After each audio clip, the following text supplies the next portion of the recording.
Chapter 4 Micah, Wallace, Idaho, Winter 2034.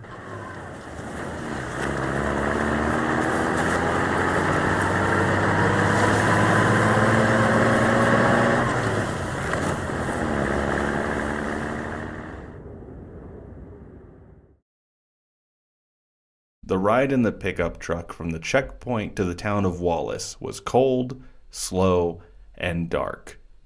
This time of year, the roads were blanketed in snow. In the old America, rotating shifts of snowplows and regular traffic kept the worst of the ice off the treacherous asphalt.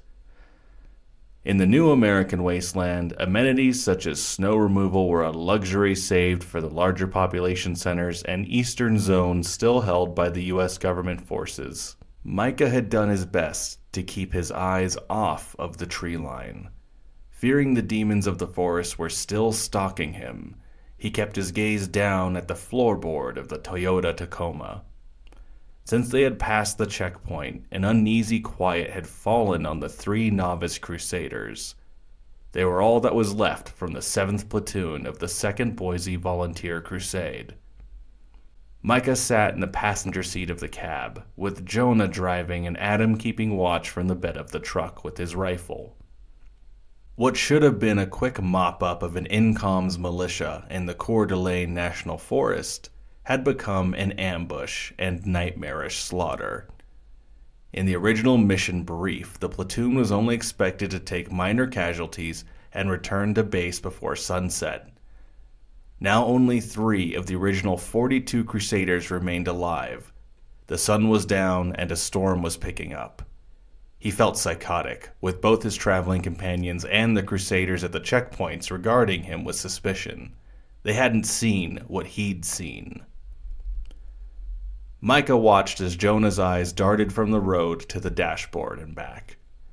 The dashboard's bright green LED read 8 p.m. Jonah broke the silence first. "We should have just stayed at the checkpoint, man." The snow outside flurried as if to emphasize the point while the truck lurched carefully through the snow. Micah's breath quickened. He could feel his chest tightening. Jonah continued. "I don't even know if we're going the right way. I can't..." Micah cut him off. "Keep driving. I'm not staying out here." The air was tense in the cab, despite the frigid temperature. Both the young men were beginning to sweat. "You don't give the orders here, brother," Jonah seethed. Micah fought the urge to grab him by the collar. He could feel the fear and rage rattling him to his core. The truth was, Micah held no authority here. Each of the boys in the vehicle only held the rank of recruit. What Micah did have was the Dominion's combat tenets. Steadying himself, he recited the same words they both were forced to memorize from their training. Tenet number 7, in the absence of a superior officer, we are to let God show us the way. This gave Jonah pause. Furrowing his brow, he rolled his shoulders as he continued to drive through the snow. Micah was able to regain some composure.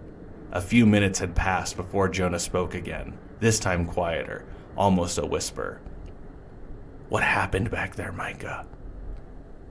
Micah let the question hang in the air. "Brother, I need to know." Having to remember made Micah feel sick. Slowly rocking himself forward and back in the chair, he did his best to respond. Honestly, brother, I'm not sure."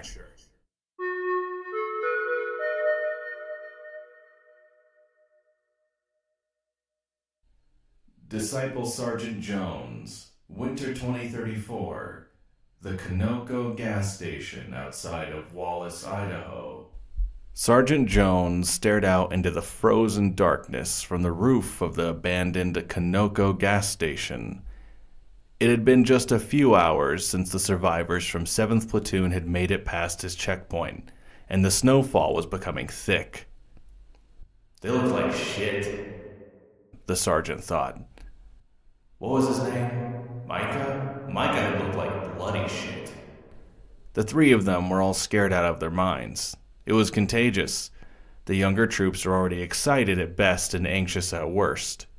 It at least made them watchful during their guard duty. Jones fished out a small, grungy pack of cigarettes from a utility pouch on his plate carrier. The packaging was dingy, but still firm. He smacked the pack in his palm, his eyes still scanning the abyss to his front. He thought about Ezekiel.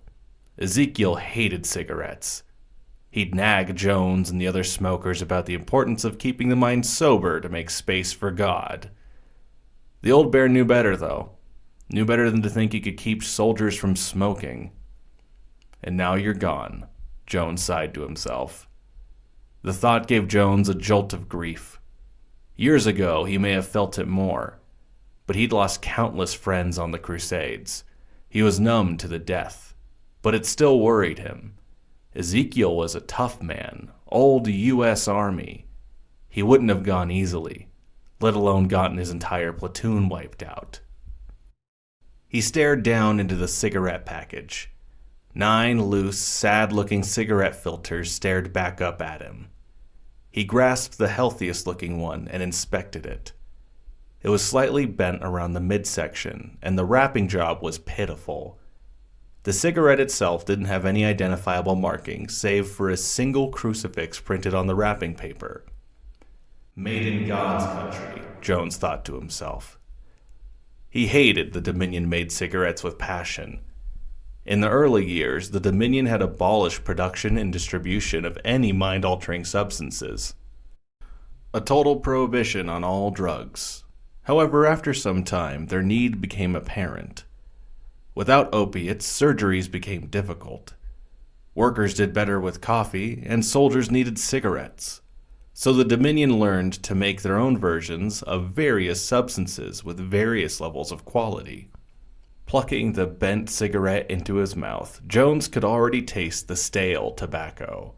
Where there should have been some kind of rich, earthy taste, there was a sad, fungal, chemical sensation.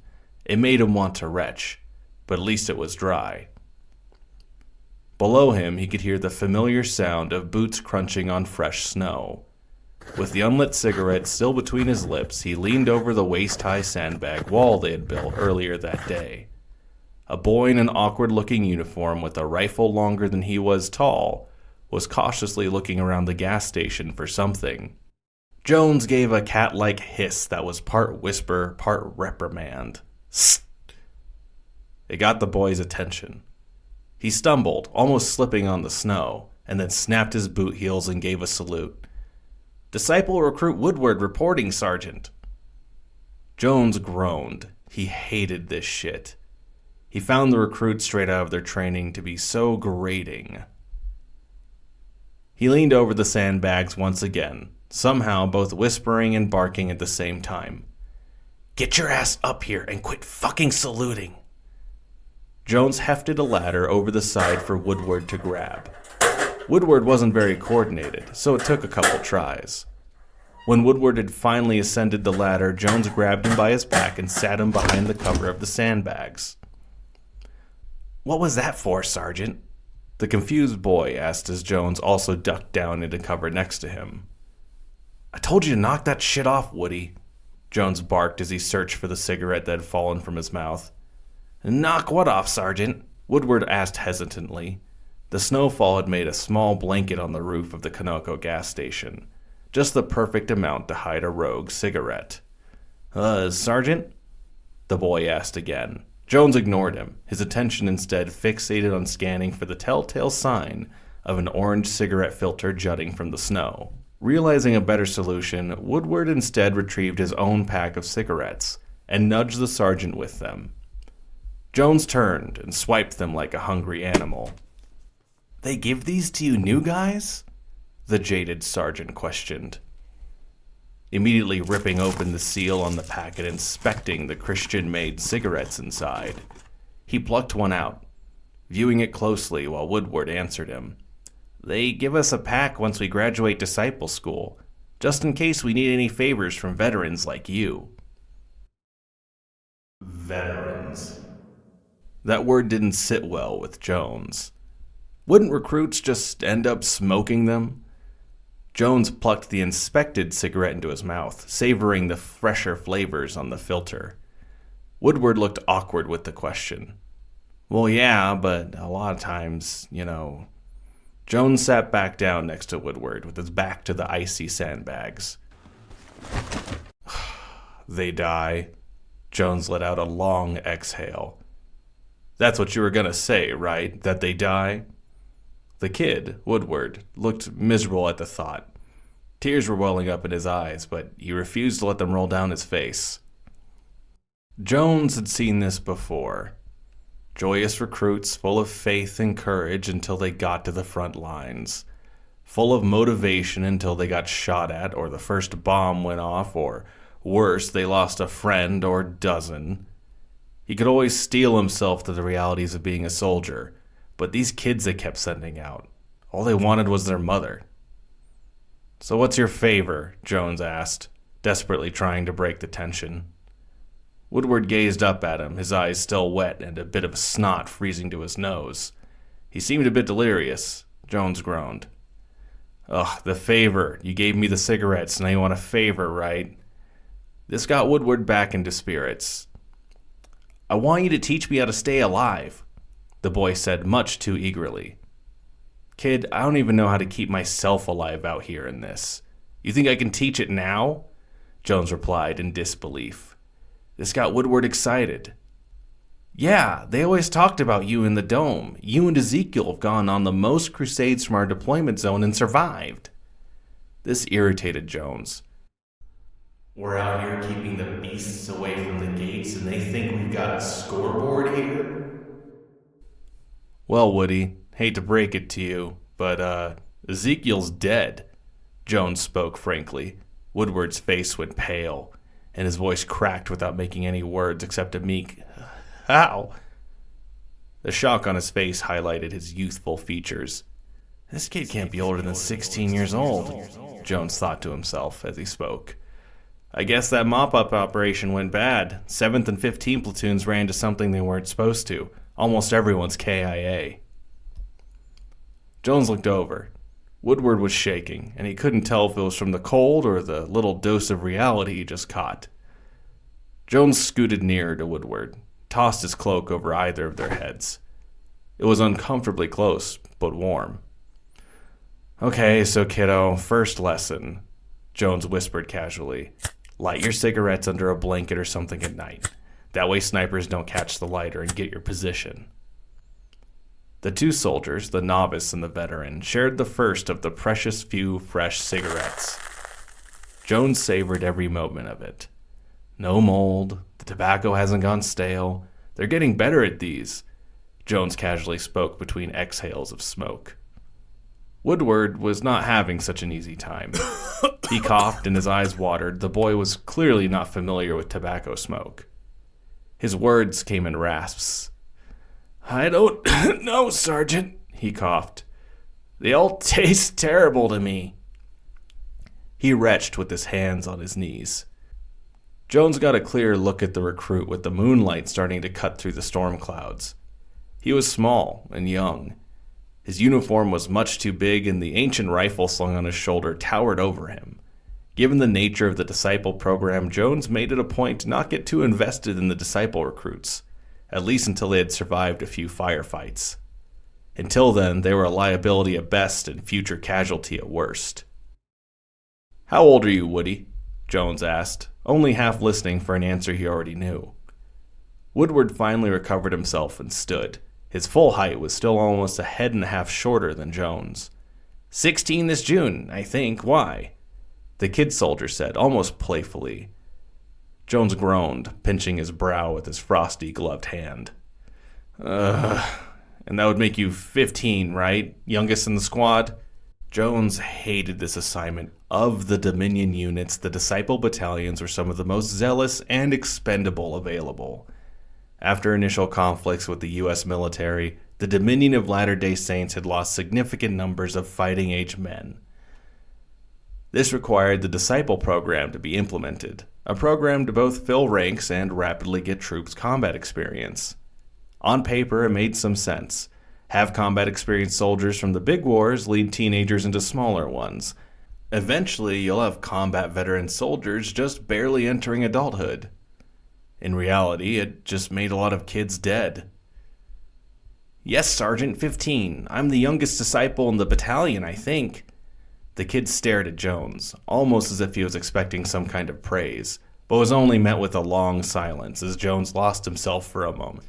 What was I doing at 15? Playing Legend of Zelda?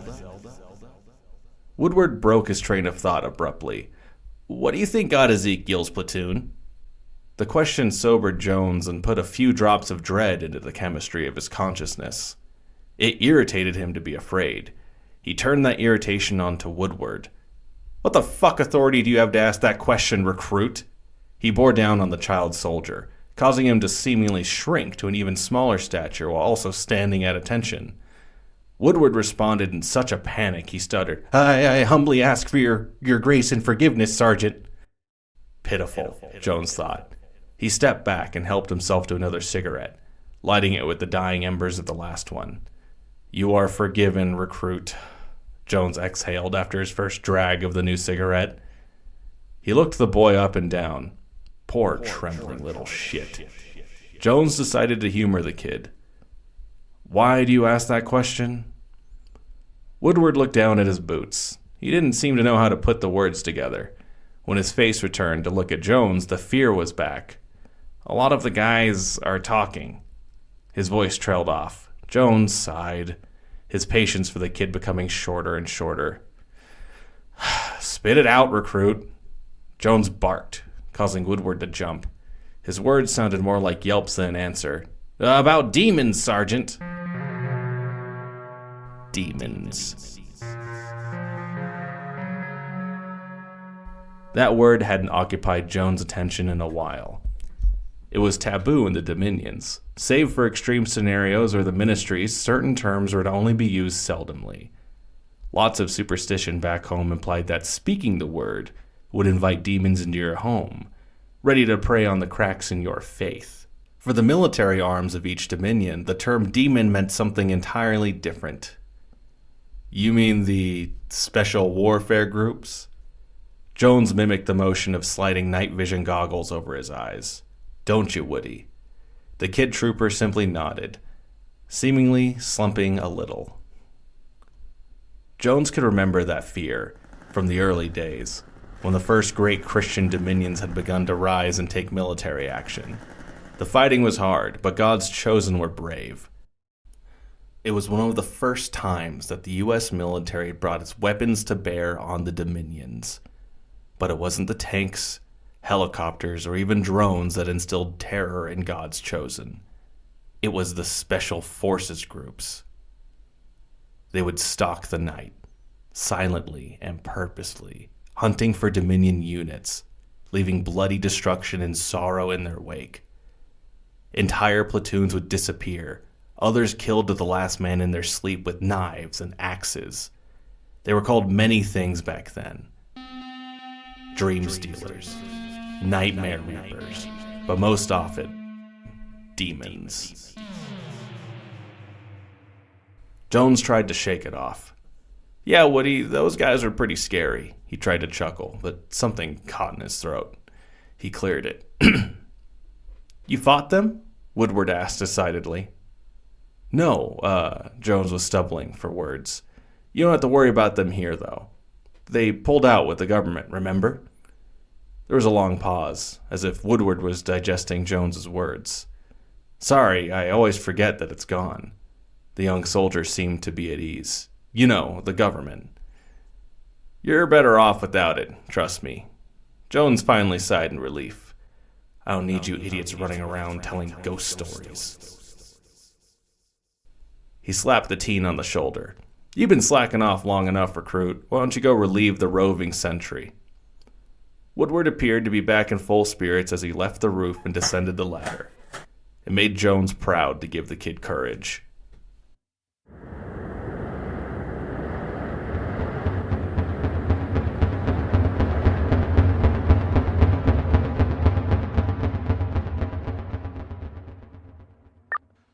What you got, Lope? The radio signal was hazy at best in the snow, but Lopez could just barely pick up the scout captain's voice on the receiver. Well, man, visibility's shit right now. The small scout was lying prone on a small berm, overlooking a pre-war Conoco gas station. Tucked into his shoulder was a too well-used Ruger precision rifle, mounted with a well-worn hunting scope. In the dark, through the optic, he could make out at least a single squad. The 3 technicals parked implied there might be more. The radio chirped again. "Forward team, Scout Actual, I need a report. Over." Lopez tapped his forehead on the rifle scope and sighed. Formal call signs meant Lilith was getting impatient. "Scout Actual, forward team. Looks like 1, maybe 2 rookie squads. They've got trucks with big guns, though. Please advise. Over." No response. Lopez looked over his right shoulder. Behind him, a fire team of Leviathan scouts was spaced out and giving him 360-degree security. He hissed at the one nearest, "Sst," covering his right flank. When he caught their eye, he tapped his head. "Comm check?"